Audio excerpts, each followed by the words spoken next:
Dodge lay under a hard sun and a thin wind, the kind of wind that never learned to sing, only to scrape. Dust walked the streets before any man did, drifting in small stubborn herds that bumped against plank sidewalks and saloon steps, then broke apart like tired cattle. On Front Street, a dog slept in a stain of shade and twitched at a fly. A sign chain creaked once, as if to remind the town it was still there, and that was morning.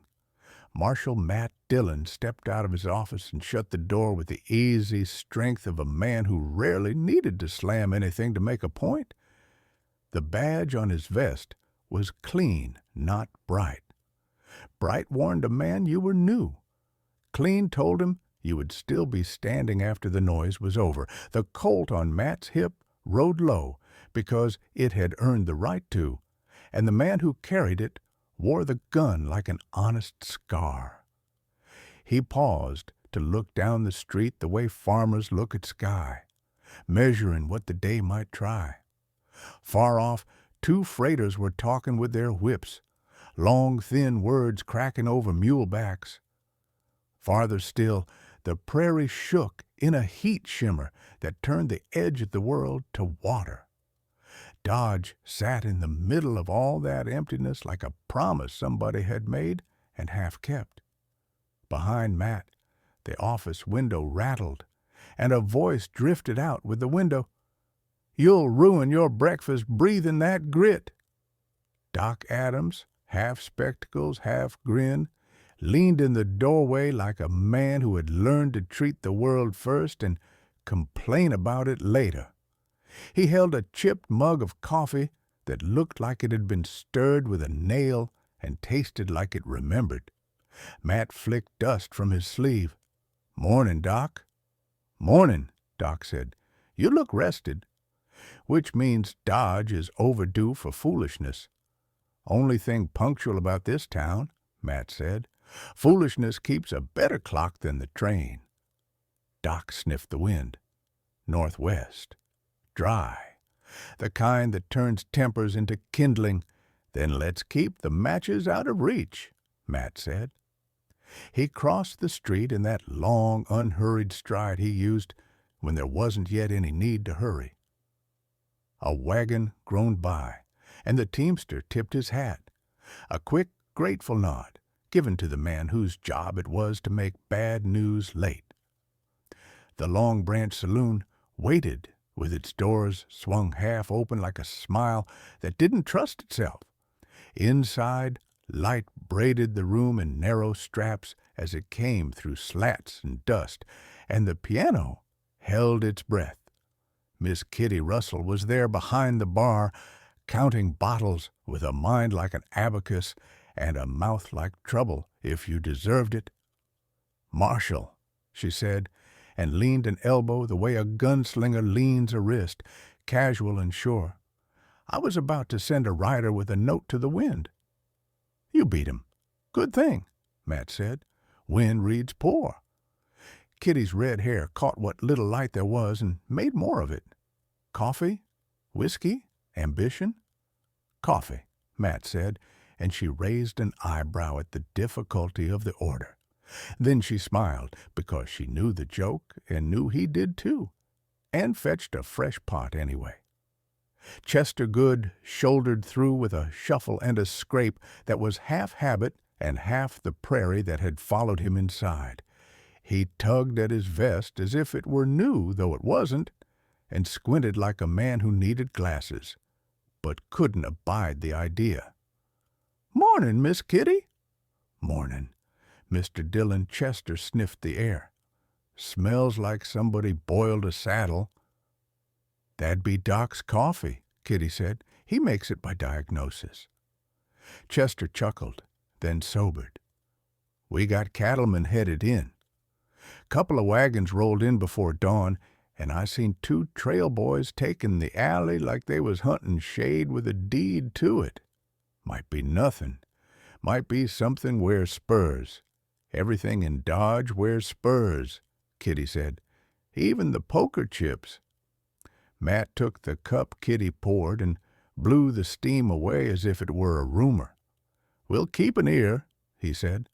"Quiet's a liar." It always is. That's when the dust out on the north road thickened and found a shape inside itself. First, it was only the tremble of a distant rider. Then the shape came clean, the straight back of a young man who had learned his seat not with patience, but with pride. He rode a lean bay that had the look of speed too often asked for, and his hat brim was knife-sharp. He did not slow for the town line, which meant he didn't know the town line mattered, or he didn't care.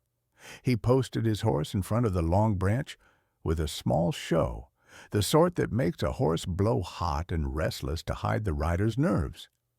He swung down light, boots hitting earth, as if the ground had called him by name. Kitty watched from the bar without moving her hands. "What do you think?" she asked, not because she needed the answer, but because she wanted to hear Matt say it. "I think he's here to be seen," Matt said. "And who by?" she said.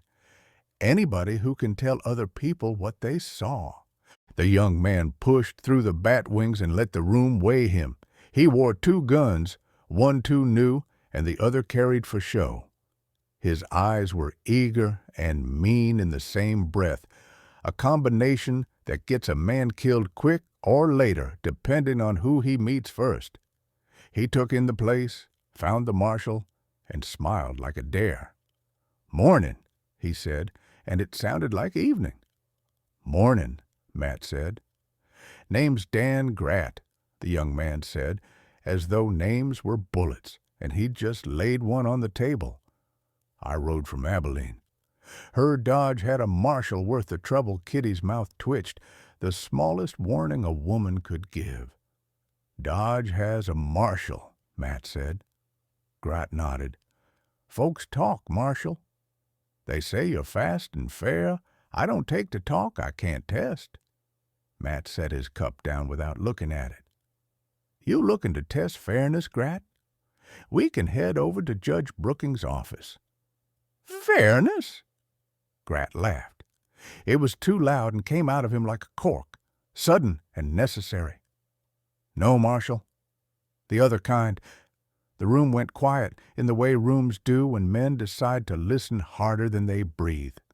Poker chips halted midair. A chair didn't scrape that wanted to. Chester looked at Kitty, and Kitty looked at Matt. And Matt looked only at Great, because one man at a time saves lives. "Sit down," Matt said. "Have a drink. Eat something hot. There's a lot of day left to be stupid in. No need to crowd it." Gratt took a step, not to a chair, but to the middle of the floor.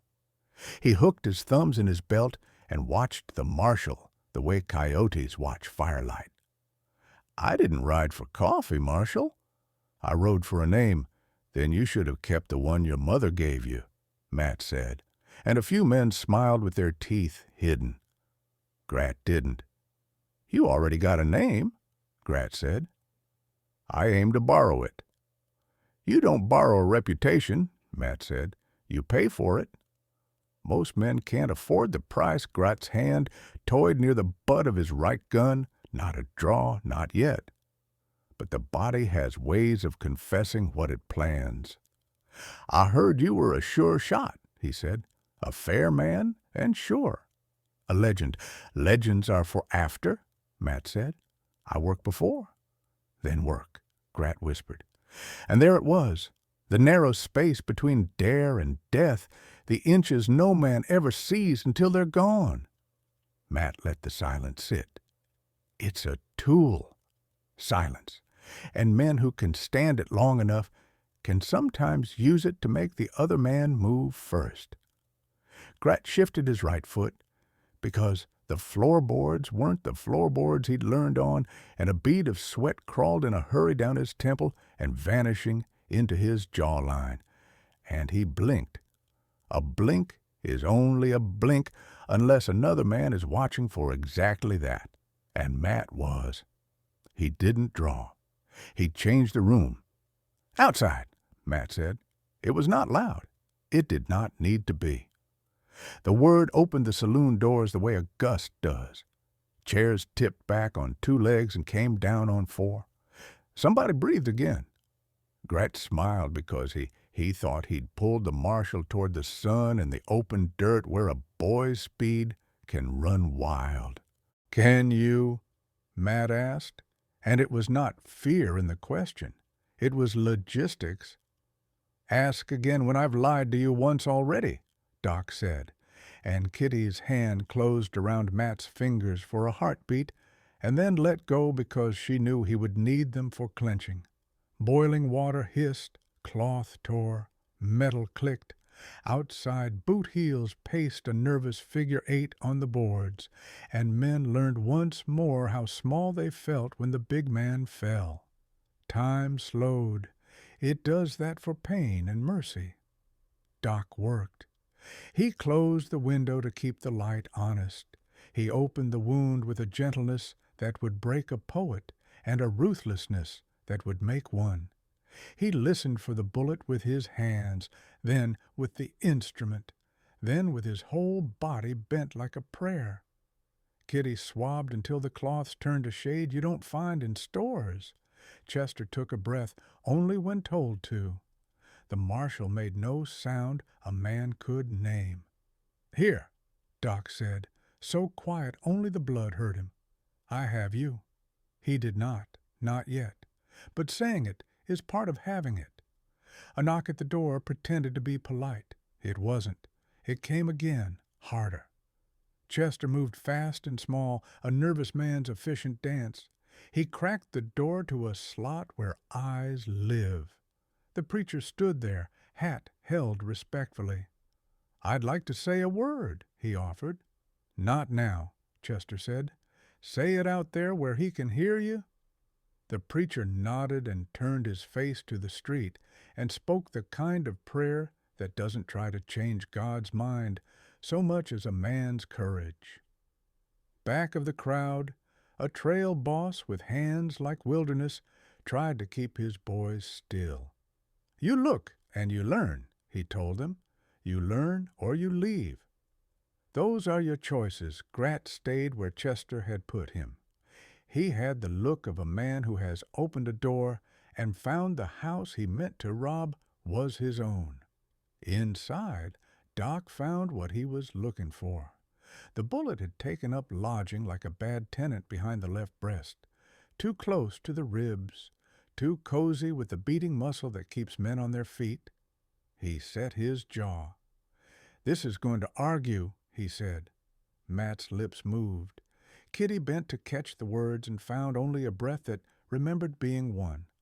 Doc went to work, slow because slow is fast when the pieces are wet and angry. He spoke as he moved, words for himself as much as for the hands that obeyed him. "The thing about heroics," he said to the bullet and the heart and the lawman between them, "is that they never ask a doctor first." The instrument touched metal. The sound it made was small but final, like a coin deciding a game. Doc eased the thing free, then held it up with a victor's grief. It was ugly, flattened some by bone, shined some by blood. He set it in a dish where it winked stupidly at the ceiling. "Keep him breathing," he said, and Kitty did as if breath were something a person could hand another. Minutes lengthened. Stitches, bandage, more whiskey. Twice Matt slid toward a dark place that smelled like distance. Twice Doc dragged him back by name and will.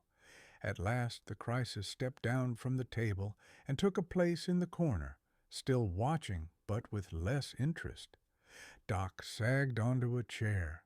He watched the marshal sleep, a sleep only injured men can sleep, deep and shallow at once. He pulled off his spectacles and rubbed the place his nose kept for them. "He isn't out of the woods," he said softly. "We don't have woods," Kitty said, and her smile was a bruise. we have prairie." "Then he isn't out of that either," Doc said. He wiped his hands on a cloth that had given up. Chester stood guard at the door, gun holstered now, but the hand that had worn it remembered. "What do we do about Grat?" he asked, quiet. "What do we do about Dodge?" Kitty asked, quieter. Doc looked at both questions and chose neither. "We keep him alive," he said, nodding at the table. "Everything else can wait its turn." Out in the street, the town took back the sound that a bullet had stolen. Men spoke again in the old ways, too loud, too certain. Somebody told the story wrong on purpose to feel taller. Somebody told it right and felt small. The dog went back to sleep because dogs know how to forgive a day. Grat stood a while longer and then found his horse. He did not mount like he had ridden in. He mounted like a man puts on a regret. He rode to the edge of town and stopped and looked back. There was nothing to see but a door and the idea behind it. He turned the bay north not because north was wise, but because it was a direction. He did not look behind again. He did not have to. The town watched for him.